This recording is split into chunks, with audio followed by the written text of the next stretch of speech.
दोस्तों नमस्कार। आज हम और आप राखी के पर्व, रक्षाबंधन के पर्व या रक्षा सूत्र के पर्व के बारे में बात करेंगे।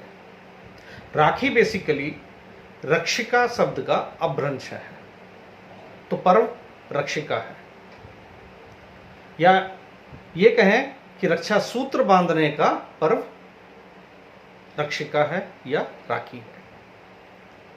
अब रक्षा सूत्र को समझिए। रक्षा मतलब रक्षा करना, सूत्र यानी कि धागा, सिद्धांत या मंत्र। किसी मंत्र या सिद्धांत के द्वारा किसी दूसरे व्यक्ति को बांधने का पर्व ही रक्षाबंधन है।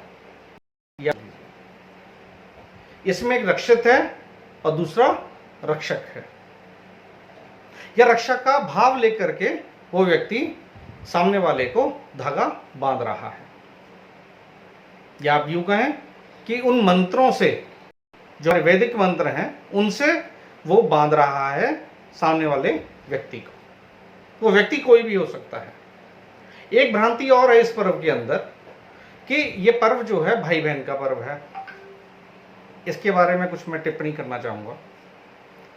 आप ये समझिए कि पहली बार जिसने रक्षा का सूत्र बांधा वो इंद्राणी थी, इंद्र की पत्नी, जिसने कि अपने पति इंद्र को, देवेंद्र को देवासुर संग्राम में जाते वक्त बांधा था। उसने तिलक किया और रक्षा सूत्र बांधा, और उसी के प्रताप से इंद्र जो है विजयी होकर के लौटे। दूसरा, भगवान विष्णु का एक अवतार है हयग्रीव। वेदों की रक्षा करने के लिए भगवान हयग्रीव ने अवतार लिया, और उसी अवतार के तहत उन्होंने वेदों की रक्षा करके वेद वापस ब्रह्मा जी को सुपुर्द किए। वो भी इसी विशेष तिथि में हुआ है। तीसरा इसमें कॉन्सेप्ट आता है वामन अवतार का। जैसा कि हम सब जानते हैं कि वामन अवतार के अंदर भगवान ने वामन का रूप लिया। राजा बलि, जो कि प्रहलाद का पौत्र था, बहुत धार्मिक था, सब कुछ ठीक था, बट इंद्र की रक्षा करने के लिए भगवान ने जब उसका मान मर्दन किया, या उसको ये मानिए कि उससे वरदान मांगे, तो उसने कहा ठीक है, 3 वरदान मांगिए। तो वामन रूप में जो भगवान थे, उन्होंने राजा बलि से 3 पग भूमि की डिमांड की। 3 पग भूमि में आप ये मान के चलिए कि फिर से क्या हुआ, 3 पग उन्होंने दे दिया। भगवान ने विराट रूप लिया। विराट रूप में एक पैर में उन्होंने आकाश और धरती, दूसरे में उन्होंने सारा पाताल वगैरह सारे लोक नाप लिए। अब बोले तीसरा पैर में कहाँ रखूं? तो राजा बलि ने कहा कि ठीक है, वो आप मेरे मस्तक पर रखिए, मेरे सिर पर रखिए। और जैसे ही उन्होंने सिर पर रखा तो रसातल में बोलते हैं कि राजा बलि चले गए। राजा बलि दोस्तों वही हैं जो कि 8 हमारे जो दीर्घायु कहिए या शतायु कहिए, या आप ये कह सकते हैं कि जो मरते नहीं हैं, अमर हैं, उन 8 अमर लोगों में से एक राजा बलि हैं।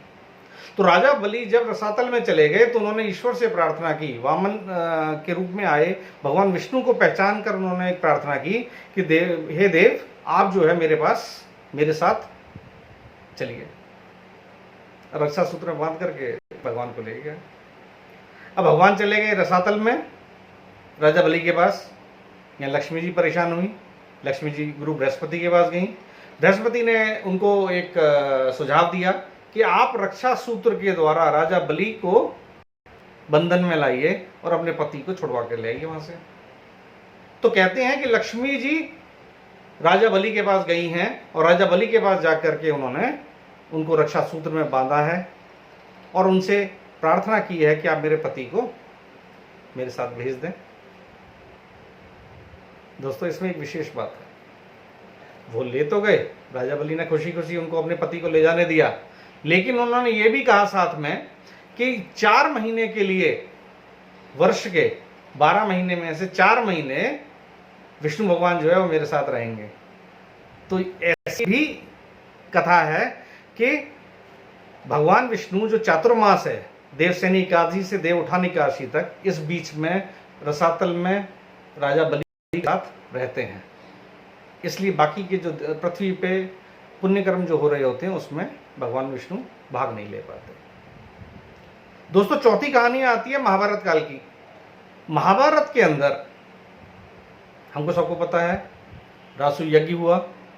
राजा युधिष्ठिर ने, सम्राट युधिष्ठिर ने रासु यज्ञ किया। रासु यज्ञ में अग्र पूजा के लिए भगवान कृष्ण का जो है नाम आया। शिशुपाल ने उसका विरोध किया, शिशुपाल का वध हुआ। तो जिस चक्र से उन्होंने अपने शिशुपाल की वध किया, वही चक्र जब वापस उनके पास आया तो उनकी उंगली में चोट लग गई, खून बहने लगा। खून जब बहने लगा तो द्रौपदी ने जब उसको देखा तो द्रौपदी ने जो रेशमी साड़ी पहनी हुई थी, अपनी साड़ी का पल्लू उन्होंने फाड़ करके और उनकी उंगली पे बांधा। तो दोस्तों, उस समय भगवान ने निश्चय किया, भगवान ने उसको आश्वासन दिया, भगवान ने रक्षा का आश्वासन दिया द्रौपदी को कि भगवान ना करे कभी मेरी जरूरत पड़ी या तेरे को रक्षा की आवश्यकता हुई, जब संसार में तेरा कोई भी रक्षक नहीं होगा तब ये कृष्ण जो है तेरी रक्षा करेगा। हम और आप सब जानते हैं द्यूत हुआ। दुशासन ने दुर्योधन के कहने से द्रौपदी का मनमर्दन करने का, या आप ये कहिए कि शील भंग करने की कोशिश की, साड़ी उतारने की कोशिश की। तो भगवान कृष्ण ने उसी रक्षा सूत्र से बंधने के बाद आकर के और द्रौपदी की रक्षा की। अब ये 4 कहानियां मैंने आपको बताई, 4 कथाएं बताई जो कि पौराणिक हैं। इन पौराणिक कहानियों में कहीं भाई और बहन का जिक्र नहीं है।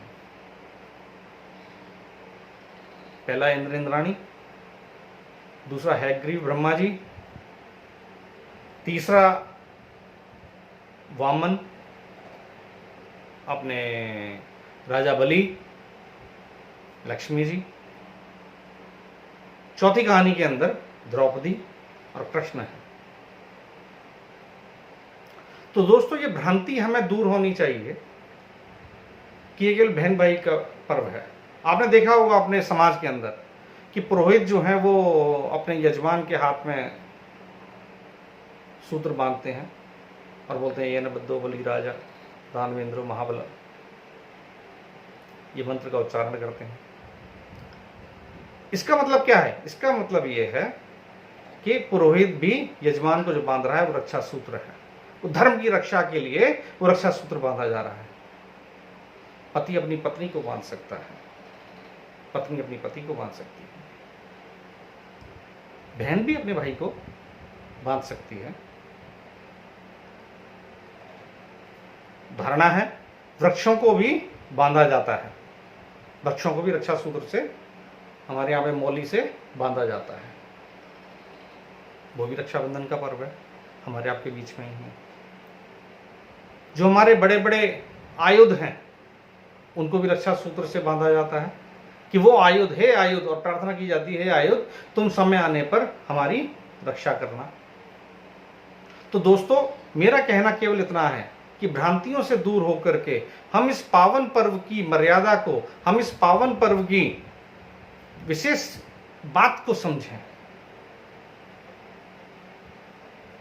धर्म की रक्षा करने के लिए, किसी व्यक्ति की रक्षा करने के लिए, किसी मित्र की रक्षा करने के लिए जो आश्वासन दिया जाता है और उसको फिर निभाया भी जाता है, वो मंत्रों से ही आप ये मान के चलिए कि बंधता है आदमी।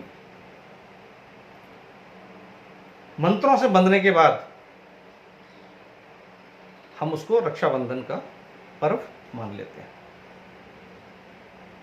जैसे कहा गया है, ओम यदा बध्नादाय दाक्षिणाय हिरण्यम शतानीकाय सुमनश्यमानः तन्माबध्नामि शतशारदाय आयुष्मांजर दृष्टि यथा सम। वेद का मंत्र है। जनेन विदनायस्तु रक्षाबंधनमाचरेत स सर्वदोष रहित सुखी संवत्सरे भवेत। अर्थात इस प्रकार विधि पूर्वक जिसकी रक्षाबंधन किया जाता है वह संपूर्ण दोषों से दूर रहकर संपूर्ण वर्ष जो है वो सुखी रहता है। तो दोस्तों ये रक्षाबंधन का पर्व है, बहुत पावन पर्व है। आइए हम इसको सब मिलकर के इसकी पीछे के भाव को समझते हुए इस पर्व को हम लोग जोर शोर से मनाएं। बहुत बहुत धन्यवाद मित्रों, बहुत बहुत धन्यवाद। मेरा ये वीडियो आप लाइक करना ना भूलें और अपने कमेंट्स, आपके कमेंट्स का बिल्कुल मुझे बेसब्री से इंतज़ार रहेगा। बहुत बहुत धन्यवाद। Thank you very much.